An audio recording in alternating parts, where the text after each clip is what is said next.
Thank you, Pastor Steve and Laura, for having me. And I just met your son, so beautiful family. So as we say in the underground house churches, I'm going to fast forward to now. I still work with the underground house churches in Iran and Afghanistan. We're under crazy governments, but as we say, they overcame, and Revelation says they overcame by the blood of the Lamb and the word of their testimony. Our testimony is so powerful. This weekend, I've been hearing, me and Vicky, who's here with me there, we've been hearing everyone's testimony, and it really encourages my faith to hear your testimonies of God's faithfulness. So if you come up to me, please, as we do in the house churches and the underground house churches, please tell me about your testimony, what God's doing in your life. And so this is my testimony that I hope God uses to encourage you in your walk. And so I was born in a very, very strong Muslim family, and I do have a Jonah story that I'm going to share. My full last name is Panahi. So actually still my legal name is Naghmeh. Shariat is my middle name, and Panahi is my last name. So my dad wanted to keep that intact. So when we became citizens, he made Shariat our middle name and Panahi our last name. Shariat is the Islamic law. And then like the Sharia law, and then Panahi means protector. So our last name meant protector of the Islamic law, which our last name actually connected us all the way back to the Prophet of Islam, Muhammad. And so my dad and actually my grandma, who eventually got saved at the age of 80, was a teacher in the mosques to the women. And they prided themselves in being related to the Prophet of Islam. And Islam was our identity, it was our culture. My dad was the most devout Muslim I knew. Never ever imagined that one day he would become a Christian. So I was raised in that environment. 2 years after I was born, the Islamic Revolution happened in Iran. Now, Iran used to be called Persia, which I know all of you guys know about it because have studied the Bible very thoroughly and like very deeply. So Persia has a really deep connection with Old Testament and New Testament. So, Daniel and King Cyrus and King Darius, rebuilding of the Jerusalem was, the Persian kings helped rebuild Jerusalem, and Queen Esther and all of that. New Testament, in the book of Acts, where the Holy Spirit comes down, in Pentecost, the three people group, Parthites, Medes, and Elamites, they're all in Persia or Iran. Iran had thousands of years of kings, which a lot of them you see in the Bible in the Old Testament. But in World War II, Persia changed its name to Iran because Iran means Aryan. And so they kind of wanted to be friendly to Germany. And so not a lot of people know why Persia became Iran. And that's the reason. It's not anything like profound. It's just because of World War II. And so I was born in Iran 2 years before the Islamic Revolution. Now, as you know, because Iran, there's such a rich history, even they think the kings that worshiped Jesus at his birth were possibly from Persia, from the influence of Daniel. But so when I was born into Iran or Persia, I had no idea we had a history with the Bible. Because Islam had taken over the Middle East for 1,400 years. So there was no trace of Christianity. It's like if this happens ever in America and the new generations don't ever know that there was churches here, because all the churches in the Middle East were turned into mosques. And it was later that I discovered, as I became a Christian, later discovered the mosques, I realized there was crosses in different locations, and that one day it had actually been a church. But when I was born into Iran, I had no idea had ever been a Christian. It had actually been pretty much a Christian nation. When Islam took over, they killed, either the Christians had to convert or they killed them. And so I had no idea about that. All I knew was Islam. And 2 years after I was born in 1979, some of you might remember something happened with the Islamic Revolution. So Iran became Islamic Republic of Iran. And, there was the hostage crisis with the Americans that were taken hostage in 1979. And then soon after that, Iran entered into a war with Iraq. So that's all I remember growing up was Islamic Revolution, just Islam saturating everything. So Iran had been Muslim, but in the bigger cities, it was becoming more westernized. So Iran in the 1960s looked like California. Short skirts, tank tops, parties. Like, you would not think that this was an Islamic nation. There was actually a lot of, I think outside of America, Iran was the second largest country that Americans would go to be educated in. Like, Iran and America were very friendly. It was a very beautiful country to live in and has so much biblical history. But 1979, when the Islamic Revolution happened, they wanted to get rid of the Western influence and become an Islamic nation. And my dad was a big part of that, because my dad thought Islam is going to solve all the corruption that was coming from the West, all the parties and drugs and sex and all of that. And he also thought, the king was very powerful, very rich, and he thought maybe there would be more equality for the people. And so it was soon after the Islamic Revolution happened, and then we entered an 8-year war with Iraq. So I grew up with my twin brother, and I have a younger sister, 5 years younger. I grew up the first 9 years of my life in Iran watching bombs and missiles and death and destruction. And the only God we knew was God of Islam, Allah. And he was a vengeful, angry God. So me and my brother, so now my brother actually has a doctorate in quantum physics from University of Chicago. He's very I just want to tell you who he is. He's very he thinks through things. I was the more anxious, emotional, weaker twin. He was the more strong twin, robust. He was the more intellectual, let's process the war. So he would talk to me about the war. I would cry, why is God doing this? Because I'd go to school and my friends were dead, with rubble, their houses were bombed. And so I would talk to my brother, why is this happening? And he would be maybe we've done something wrong. Maybe there's a sin, we were trying to process war and destruction. And my brother never cried. During the war, I was the crier. I was the one that was scared of losing my parents, of waking up in the middle of rubble. I was, and my brother was never emotional. And because of the war, we ended up leaving. I just want to say this quickly. Our family was very interesting because my dad wanted the Islamic Revolution. He was very devout Muslim. My mom was actually in the king's army. She was supposed to stop the revolution. So while my mom was out in the streets kind of with her gun trying to stop everything, my dad was one of the protesters. So very interesting dynamic in our home. But the Islamic Revolution did happen. The king left. And the Ayatollah came, and all I grew up with was Islam, Islam, Islam, Islam. And we were trying to process war with Islam, regarding Islam. And it got so bad that we left the country, and my dad soon realized he'd made a bad decision, wanting an Islamic government. His brother, who was 14, was arrested during the revolution. And then at 18, my grandma was called to come get her 18-year-old son. And she was excited to get him from prison, and they handed her his clothes. They'd killed him. And then that's when my dad realized, what have we done? Now this is an Islamic government. And then little kids were being brainwashed to go to war, 6, 7, 8-year-olds, like my brother's age. And what they would do is they would send the little kids through mines and so that the trained soldiers could then go in. And then they would come to our schools, especially the boys' schools, and they would talk about jihad, that if you died in this holy war, you would go to heaven. And so my brother was of course he's thinking through everything, and he's easy ticket to heaven, I want to do it. And parents couldn't stop the children from doing it because that would be going against the government. You could actually get arrested by telling your child, don't go to war.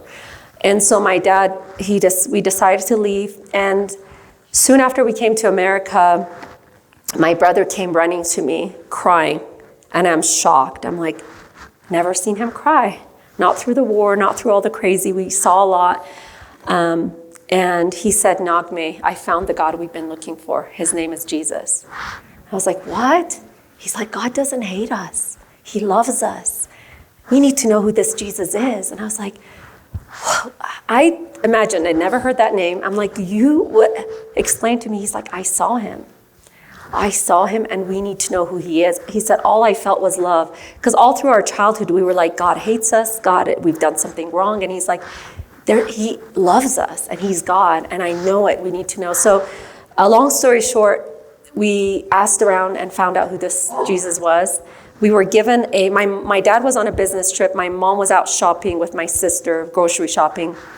So we're running around our little neighborhood like apartment complex that had a swimming pool. And so finally someone tells us who Jesus is, gives us a Bible. And this is happening in the Bay Area. Like, we landed in San Jose. And my brother's like, now I am the calm one here while he's the emotional one. What do I do next? And they're like, well, you need to get baptized. So he's like, let's go. So we're both getting baptized. And then they're like, and then you need to start reading the Bible. You need to start praying and talking to God. And so my brother, we were given a Bible. It was a Psalm New Testament. And so we come home, our clothes are wet, we're like excited, and I start opening the Bible. I read Psalm 1, and then I read Psalm 2, where it says, today I have begotten you, ask of me, and I will give you the nations as your inheritance. And at that time, my mom came home, and we're like, we are Christians. And we did not realize what it meant to become a Christian in Islam. Like, we're 9-year-olds. And wow, my family lost it. Our Bibles were taken away. We couldn't read the Bible. We couldn't talk to any American Christians. Me and my brother couldn't even pray together. My dad was actually trying to move us back to Iran, which was at that time towards the end of the war. There was chemical warfare happening. Like, over 1 million people died. Like, he's like, it's better that we die in the war than you guys. What has happened to you is you've lost everything. You've lost your culture. Like, he thought we're going to hell now, because we've turned our back on the prophet, where his family were like related to him, where his bloodline. And my dad was so mad, and he tried everything from, like, he became abusive, and it was in the process of getting everything in America, we'd been there a while. Anyways, it was in the process of trying to figure out what to do when one of my uncles had graduated in California and said, why would you move your family back to Iran? I just found a job in a place called Boise, Idaho. It's in the middle of nowhere. It's like farmland, America, and they're gonna forget about Jesus. They're only 9 years old. Like, they'll forget about him. And so, from 9 until 16, me and my brother couldn't even pray together. If they saw us like trying to communicate to each other, talk about Jesus, they would get very upset. So we were cut off from each other. And at 16, I got my driver's license. So in the Middle East, you stay up really late, like till 2 or 3 in the morning. Saturday night, it was always a late night. And my family would be in a coma by Sunday morning. So Sunday morning, as a 16-year-old, I was very rebellious to go to church. I was like, I'm gonna use my opportunity of driving to go to church. And that was the first time I walked into a church. I couldn't go often, if I sensed my family was awake, or, I could only go when I sensed they were sleeping. And so I would go to church once in a while. I couldn't own a Bible still. I couldn't bring back a Bible. I mean, when I was at church, I would like look through other people's Bibles, but I couldn't bring one home. I didn't know at 16 that actually I learned it later in my 20s that my parents actually had found out I was sneaking off to church, but they were actually reading the Bible that they took away from us. So my parents had started reading the Bible. My mom was going through culture shock, depression, and she just picked up the Bible, and as she read it, my dad noticed the change. He's like, what are you doing? You have peace. There's something about you. And she was afraid to tell him. And she said, I'm reading the Bible. And I guess they started reading it together.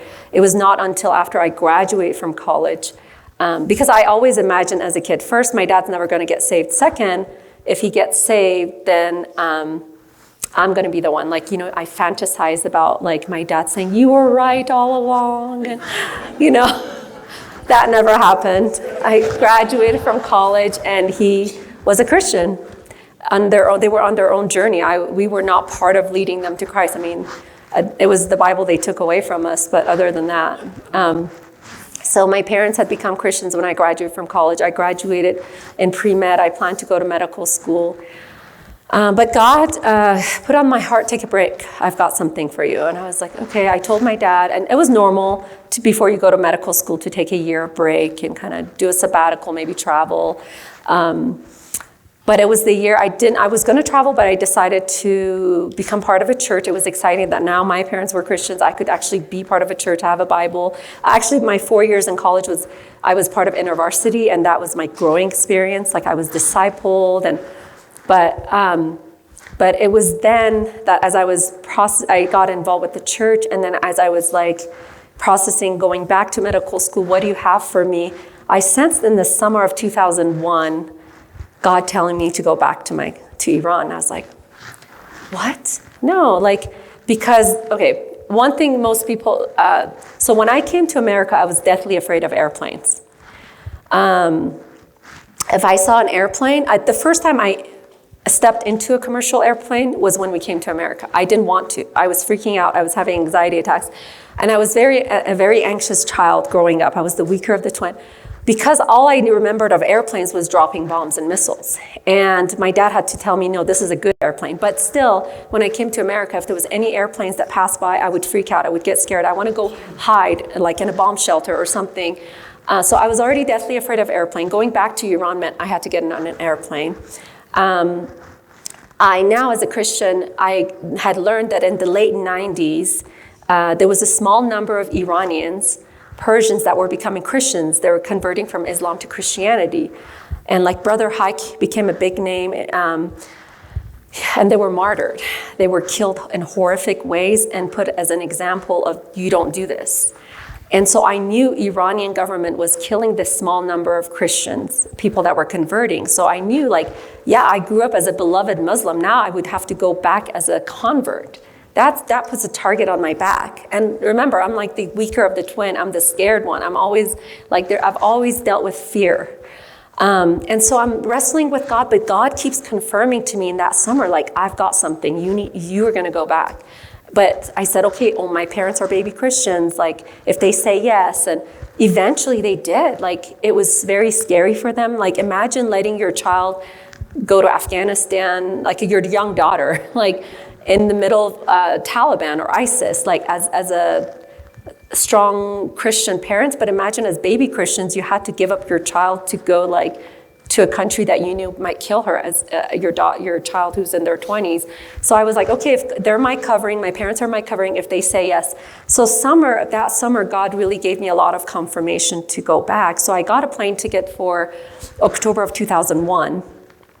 And then September 11 happened. And my parents were like, you heard wrong. You're not, this is not from God. Please don't do this. And I prayed again. I said, okay, I'm going to delay my flight. You could actually cancel your flight. At that time, no one was flying. So I changed my flight to November. I said, let's give it time to pray and to see what God would do in my parents' heart and my heart. And God really touched their heart, and God confirmed that you're supposed to go back. Now, this is September 11th. So there's not only my fear of airplanes. Everyone now had a fear of airplanes. I remember people were driving and we're not taking flights anymore. I'm going back to Iran as a convert, and Christians are being killed. I didn't know that the blood of the martyrs was gonna cause this explosion of revival, and that God was calling me back to see revival happen. Iran right now is one of the fastest growing nations for Christianity. The Ayatollah, I think 10 years into the revival, said Christianity is one of their top threats to their national security. Now, these are Christians that have no weapons, they're meeting in homes, and they're actually, because they've become Christians, they don't have access to education or work. So they're the poor of the poor with no weapons to be a threat, but they're considered the top national security of the Iranian government to this day. Out of 75,000 mosques, last year the government announced that 50,000 had to shut down. And yes, and so people don't know this was happening. And I didn't know what was about to happen when I went back in 2001. I didn't imagine a country for 1,400 years had not seen revival. The people had forgotten that we had any connection to Christianity. People didn't know about King Cyrus and King Darius and Daniel and Esther and the day of Pentecost. And there was none of that. There was no Bible. Having a Bible in Iran was illegal. It carried the death penalty because in 1979, when Iran became an Islamic government of Iran, the Sharia law became the law, which unfortunately is happening in some countries, because when the Sharia law becomes the law, then that means if you are any religion but Muslim, there's a license to kill you, not only by the government. If a Muslim kills you, there's no crime. They haven't committed a crime. So you have literally a target on your back. If your neighbor finds out you're a convert and kills you, they don't go to jail for murder, because the penalty for conversion is the death penalty. And so you can actually be targeted by other people, not just the government. And so this is my Jonah moment. I'm like, no one's fine. God, you know I'm a scaredy cat. You know I struggle with anxiety, I fear. You're wanting me to get on an airplane that I've always been afraid of. Now all of the world is afraid of it. Everyone's driving. You want me to get on an airplane right after September 11 and fly into a country that is killing Christians, and I'm a target, and I'm only a woman I'm in my early 20s. I really wrestled with God, and my parents wrestled with God. They were baby Christians, and God confirmed it. And I didn't know. I thought, okay, this is my sabbatical. I'm going to go share the gospel with my relatives, and then I'm going to be done. I'm going to come back and finish go to medical school. And so I would love to paint myself as this I remember watching President Bush at that time talk about Iran being an axis of evil. And then I remember him saying, we're going to be sending military to the Middle East. And I just remember just crying and being very emotional about it. And then I just sensed like God was like, you're going to be my soldier, but you're going to change there's going to be change in the Middle East with the gospel. The gospel is what's going to change it. And I was like, what can a 20-some-year-old do? But I did sense myself as like a soldier for God going into the Middle East. Didn't realize as I was flying into the Middle East, I'm like freaking out just being on an airplane. As I'm flying into the Middle East, as I'm flying into Iran, as I'm landing, I'm seeing like ISIS, literally. Iranian Revolutionary Guards are ISIS with their big beards and their guns. And I'm supposed to write on a form, what's your religion? And my dad was well known in the Iranian government. He was actually going to be given a title, given a position in the government, because he was such a devout Muslim that the government trusted him to give him a high position within the government, but he didn't accept it because he didn't trust them. They'd killed his brother, and he'd seen other things, and so they know I'm a Muslim. So I see the Revolutionary Guards in front of me. They have guns, and I can just imagine what's going to happen, and I'm overcome by fear. I'm like, what am I doing? I'm this girl in this wicked, evil country that's killing Christians. And so I'm just going to confess, because I have me and Vicky had a secret I was not going to tell Marie, but we did. I can't keep I literally thought this moment no one's going to know about it because it's so shameful. But I felt like God wanted me to share it. I wrote Muslim on my immigration paper because I was so afraid. I remember a few months ago, a pastor saying, how God, I'd never thought of it that way, how God used it to get me to Iran, because what if, how God uses our mistakes, because that got me in. Maybe if I hadn't written that, I would have been arrested right, in the airport. But, anyways, there was so much shame for me when I wrote that. And I said, God, I had so much guilt and shame, and I'm like, no one's gonna know this. It's just me and you. I was so bad. I felt so ashamed that I couldn't. I was like, I'm gonna go to Iran. I'm gonna share the gospel, and then I land, and I'm like, I'm struggling with fear. I'm gonna write. It was like a different experience facing evil, and then so I wrote Muslim, and I got into Iran, and I got into Iran November of 2001, and by beginning of 2003, a full-on revival had happened within a year. A full-on revival had happened. We were at the forefront of it. Last year, I did an interview with BBC World.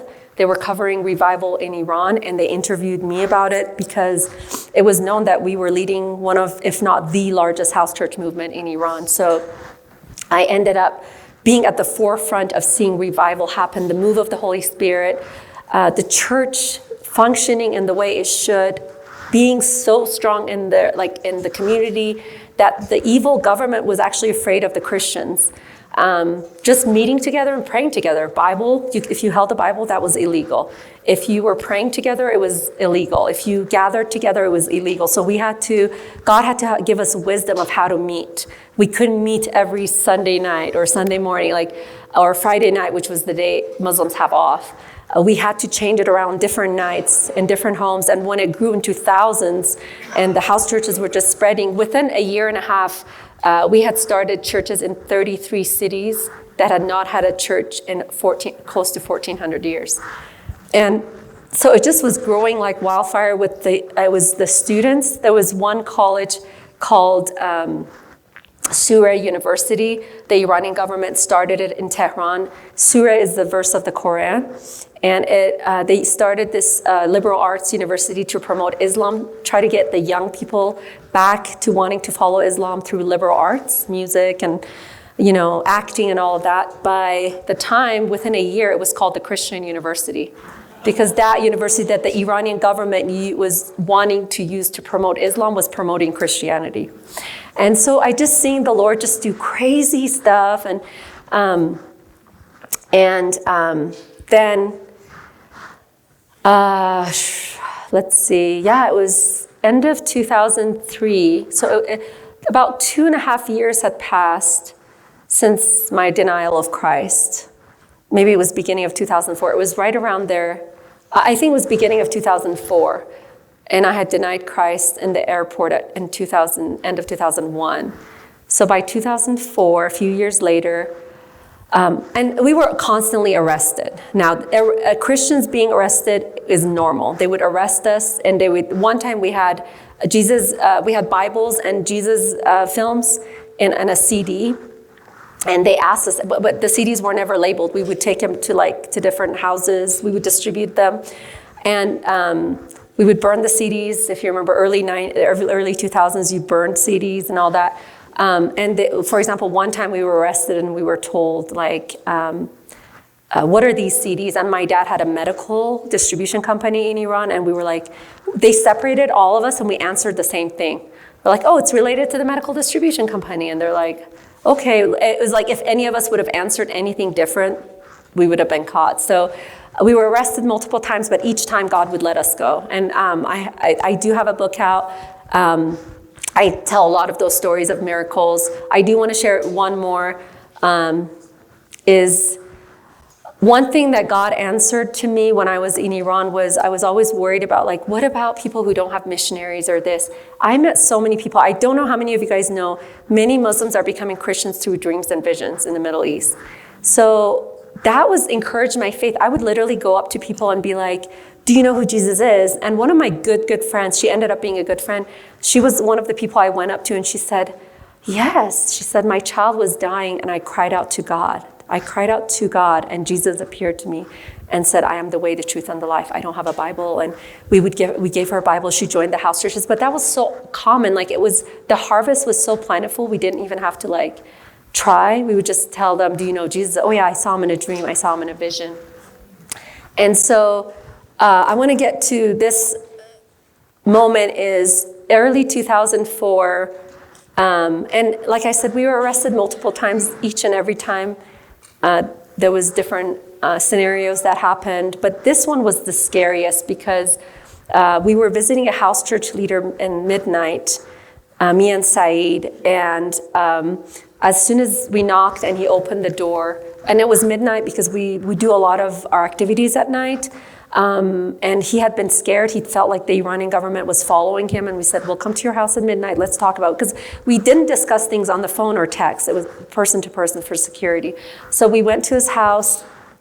And as soon as we knocked and the door opened, we had an Iranian Revolutionary Guard attack us, literally grab us, throw us into cars, blindfold us, and take us down these, we were slammed against the car, down these windy, we didn't know where we were taken.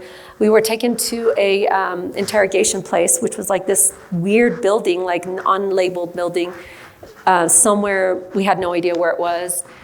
And we were taken from room to room and interrogated, and for hours, and the final interrogation was, we were in front of, it was the pastor, the house church leader that was arrested when we knocked on his door. Then it was me, and then it was Saeed, my fiance at that time. And they asked this guy, I don't want to accidentally say his name because he's still in Iran and he's serving the Lord in an amazing way. So they asked him, and he said, Shia. And I was like, he did what I did at the airport. And I was like, oh, I don't want to do that again. But I gave him grace. And I do want to, he got into a lot of trouble with Said because he did that. But I could give him grace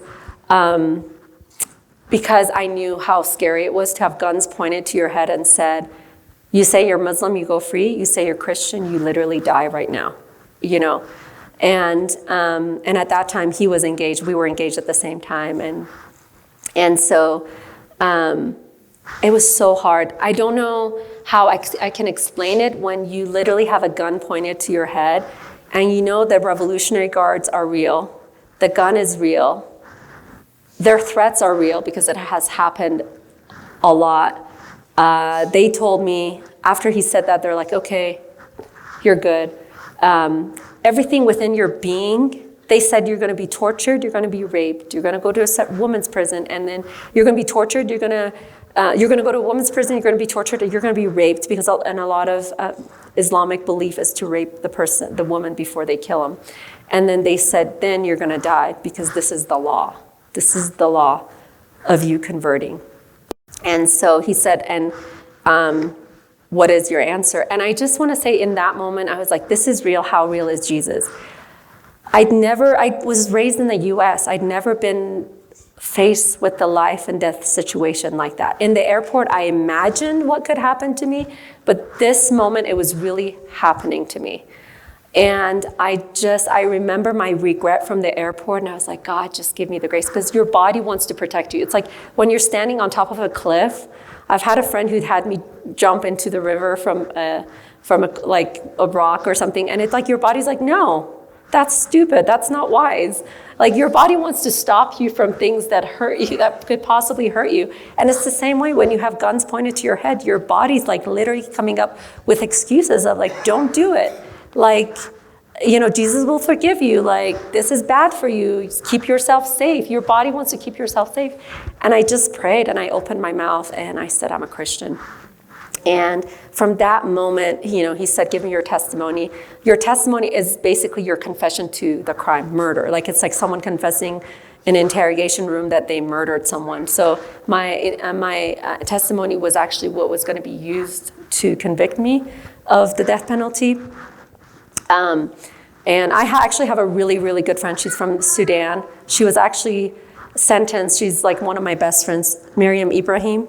She was sentenced to death by hanging because she would not deny Christ. And they were going to hang her the next morning. They took a blood test, and she was pregnant. So they waited till she had her daughter. Some of you might remember her story.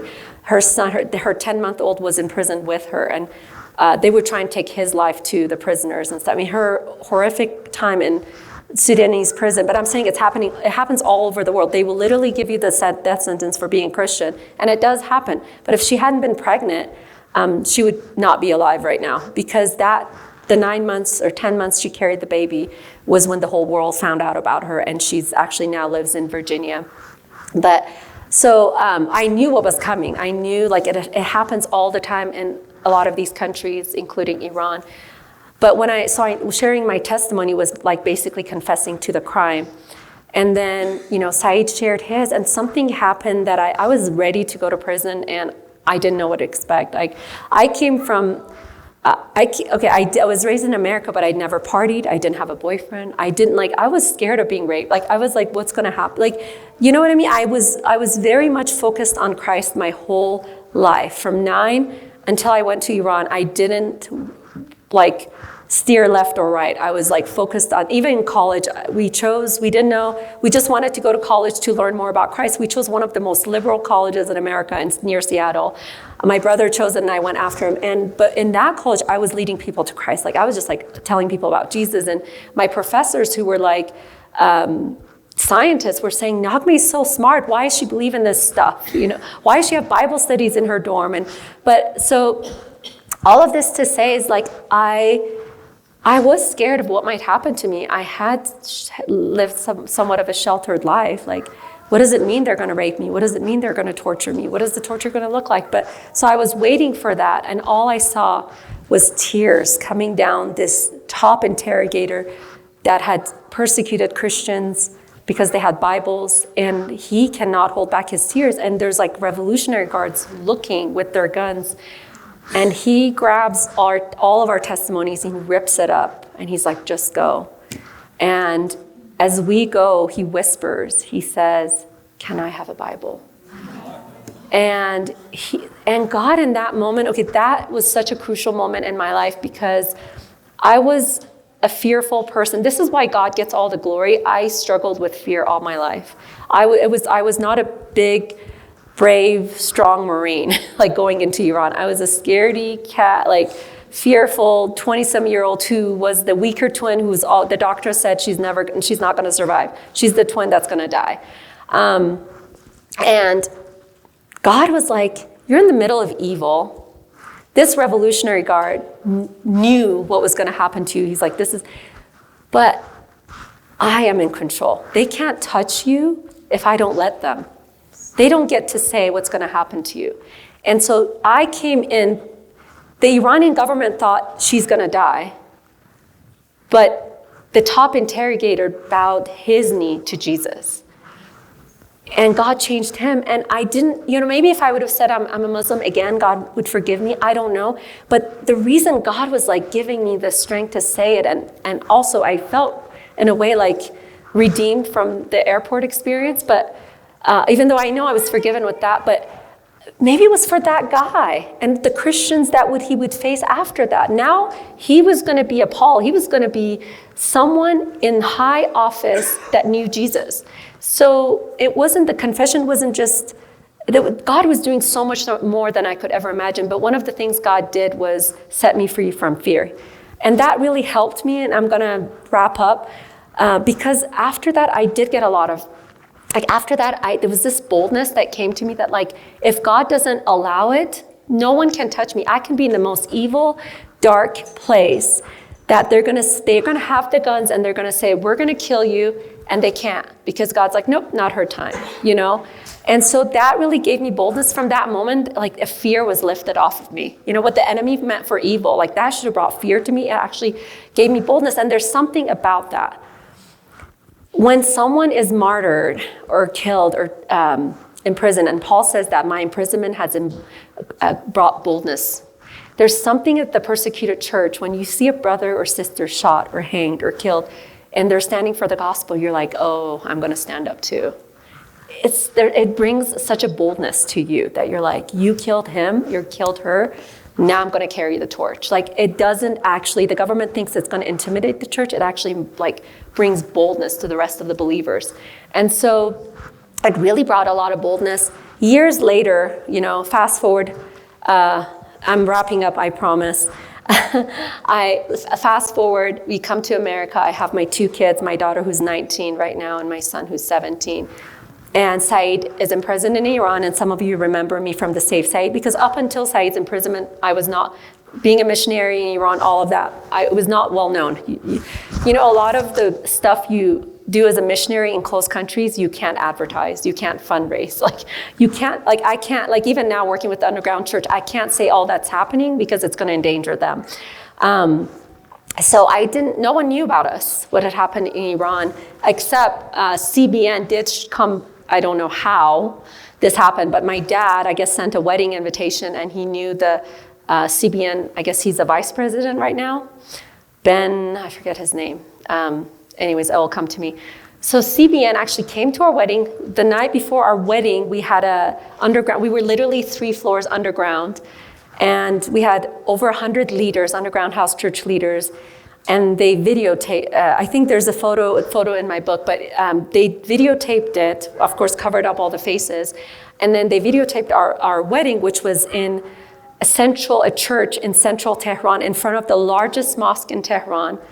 500 people were at the wedding. We were passing out Bibles and Jesus films. Revolutionary Guards. For us to have even gotten approval to be married was a miracle because we were both converts. to be married as Christians, because we're like, we don't want to be like, we don't want to have the God of Islam, like say Islamic verses over us. So, but CBN actually did a story, not with our names, but in right around 2000, end of 2004, early 2005, they did a story saying revival in Iran. And it showed like what was happening, like was the footage from the before our wedding and our wedding. So, but we were not known, other than that video that no one knew who it was. So when Said was in prison, then I was kind of brought into this spotlight. God used Said's imprisonment. Really, I could sense, because when I was in Iran, I could see people in prison and killed. I felt like I didn't have a voice. They were such a bully. I couldn't do anything about it. Through Said's imprisonment, I, in a way, became the bully to the Iranian government. There was a time where I called them out on every single occasion. I was on the news. I think I explained yesterday how I got on the news, but my first public thing was like an article on foxnews.com. And within hours, I was on Hannity, and then I was on Fox News 3 or 4 times a week. My kids thought I was like one of the Fox News anchors or something. Like, they're like, "Mom, are you a Fox News person?" I'm like, "Nope."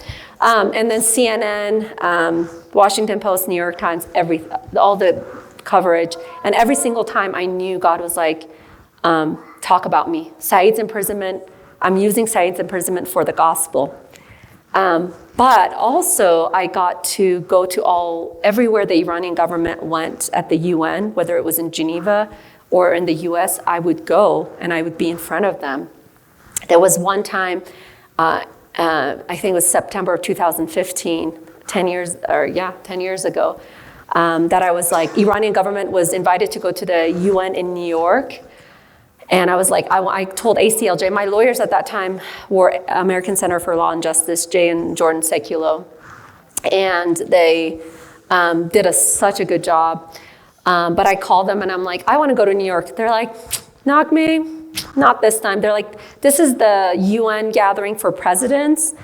There's no way you can go. And they could get me into different things. They actually were the ones that got me into the UN in Geneva. I want to share that story really quick.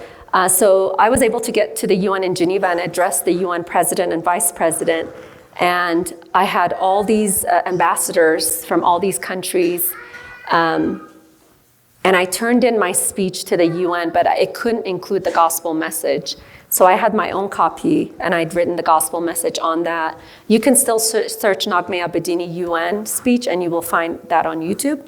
So I was in front of the UN, the president, vice president, all these nations, and I started sharing, and then I shared the gospel, and it was being translated into all these languages. And at that moment, God was like, since you were 9 years old, because that was the only verse I remembered, I prayed it for so long, God reminded me, you've been praying for the nation since you were 9. Look, like in my 30s, I see it unfold. Close to 1 billion people heard about the gospel. I spoke in front of our Congress 3 times. I spoke in front of the German Parliament, Dutch Parliament, the United Nations, European Parliament. Like every single time I was sharing the gospel. You can look up my name and see all my speeches in our Congress. And every single time I had the gospel message, I had politicians come up to me and be like, I'd never heard that before. And some were Mormon politicians, and so, so this one in New York, ACLJ is like, sorry, we can't get you into this UN. It's not gonna happen. I said, well, can I get a hotel near the UN? Maybe I'll run into them. They're like, you're probably not gonna run into a president. But, and so they're like, okay, fine, let's see. They're like, all the hotels are full, but let's see what we can find. They found, it was one room available. So me and the ACLJ lawyer, her name was Tiffany. She's still active. But we had to get that one room together because there was that one room at the UN 1 hotel. And I didn't know the reason we were able to even get that room last minute was because it was God. It was the only hotel people were boycotting because the Iranian government was staying there. So guess who got to talk to the Iranian president and foreign minister? Well, actually the president so I see that I'm getting interviewed by World Magazine. It's highly secure. You could only go to that area if you had a hotel reservation, you'd pass all the background checks. So I'm being interviewed by World Magazine in the lobby and I hear Farsi. and I see like Iranian officials, and I'm like, in this hotel? And then and then Tiffany's like, the Iranian president, Naghmeh. She hands me this paper that I had written saying, why are you persecuting Christians? So I run after them. A bunch of them jump into the elevator and it closes. And in front of me is the foreign minister of Iran. His name was Zarif. And I look at him and he is shocked that I am this close to him. And I'm calling them out. I'm like, Christians are not criminals, blah, blah, blah. Why are you persecuting them? So I have 2 FBI come up to me and say, the Iranian government's afraid of you. You're intimidating them. And they're like, we don't like them, but we have to protect them. And they're afraid of you. What are you going to do? I'm like, but it was very interesting. So all of this being said, God gave me a platform to also go after the Iranian government. And the fear, I was threatened multiple times during my advocacy. Like a lot of churches I would speak at, talking anything about Islam or converting from Islam in itself is dangerous. But I was also calling out the Iranian government. Most churches I spoke at that time, because I had so much threats from the Iranian government, they would have people watching or guarding. But I wasn't scared because I was like, I was in Iran, they couldn't touch me. They can like threaten me here. And if it's not my time to go, it's not my time to go. So that actually what happened in Iran helped me with my advocacy in America. Just like, you can't touch me. I can, my life is in God's hand. And I hope that's freeing for you guys. But I didn't know the Jonah moment of being sent back to Iran was gonna be, like I said, there was so much fear, airplane, convert, September 11th, like there was so much fear that anyone would have understood if I hadn't gone back. But God sending me there was at the beginning of revival, and then using that later to proclaim the gospel to close to 1 billion people, to government officials. And before the United Nations, like the way God unfolded, and to be a voice for the persecuted church. I didn't know that in my early 20s, when I took that step, all of this was going to unfold. And I'm just going to finish with this. I shared it yesterday, I'm going to share it today. So I had President Obama come to Boise and meet with me. And then I had a call from someone named Donald Trump to go meet with him. And so I'm invited to the Trump Tower, and this has a spiritual connection. So I had worked so hard to get my husband out of one of the worst prisons. And I was trying to get to the ears of powerful people, and I finally had. I met with the President of the United States, Obama. I had met with someone who was running for president, and who was about to run when I met him. And so I tried so hard to get powerful people to do something. And so here I'm in the office, I'm sitting here, I have 2 women, ACLJ lawyers next to me. Tiffany was one of them. And there was another woman, she was actually married to the lead singer of Sonic Flood. So I don't know how I remember that random fact, but so they were sitting, and we have like a 3 p.m. appointment. They're just like, and there's all this security to go even get to Trump's office. And we're told like exactly at 3, someone will come get you. He has a very busy schedule, blah, blah. And at 2:45, Ivanka Trump walks in, and she's just passing. I'm sitting on the couch. She passes by me, and she's like, "Oh my gosh, Naghmeh!" She grabs my hand. She's like, "We've been praying for you. Come to my dad's office." And she grabs me, and I know it's not 3, and we're freaking out because we were told you do not walk into his office before you're called. It's called like an Esther moment. You can get in trouble. But she grabbed us and swiped her cards, and we went right into his office. He had no previous warning. And I get there and I'm like, he's going to do something. And God convicted me. He's like, you have access to my throne as my daughter anytime you want. You've tried so hard to get to powerful people to do something for you. How often are you coming to my throne? How often are you coming to my office? And you have access to the throne of grace anytime because of Jesus. And that feeling that I had, that because Trump was like, we'll get him out. I'm going to do this.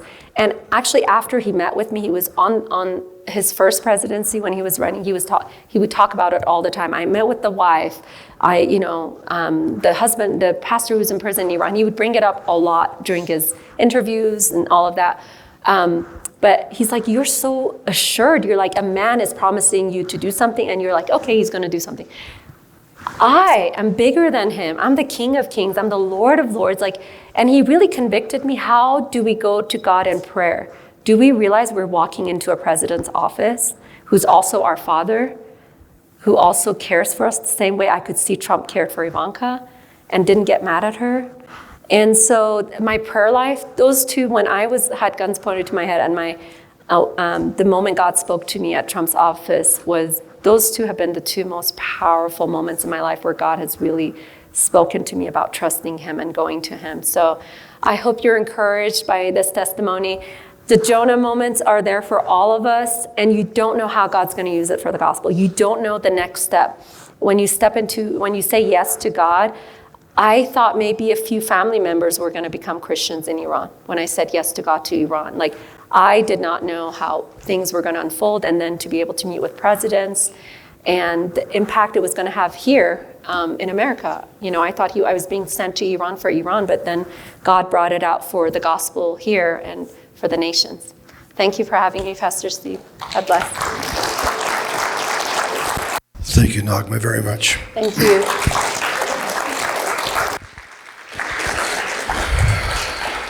All right, let's close with a word of prayer.